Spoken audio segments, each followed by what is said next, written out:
पापा हो जानका पापा कौना बनवा गइनी जी।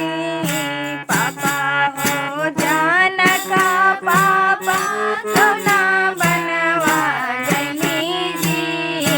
कौना बन के बसावा से मड़ावा छवनी जी। कौना बन के बसावा से मड़ावा छवनी जी।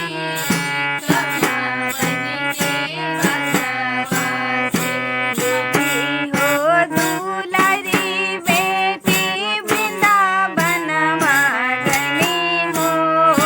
बेटी हो दुलारी बेटी वृंदावनवा गइनी हो।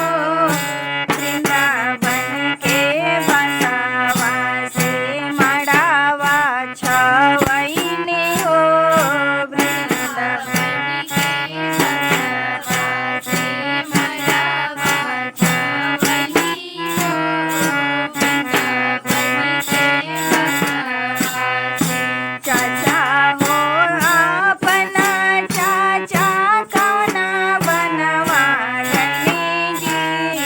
चाचा हो अपना चाचा कौना बनवा गइनी जी।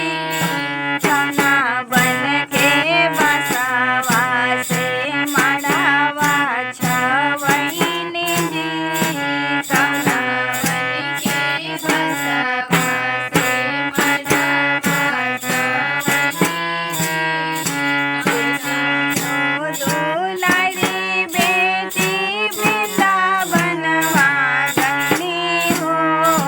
बेटी हो दुलारी बेटी वृंदावनवा गइनी हो।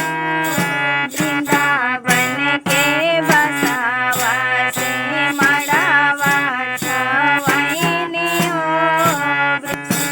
हरिस कैसे गड़ी हरिस कैसे गड़ी हरिस कैसे गड़ी हरिस कैसे गड़ी। पाँचों भैया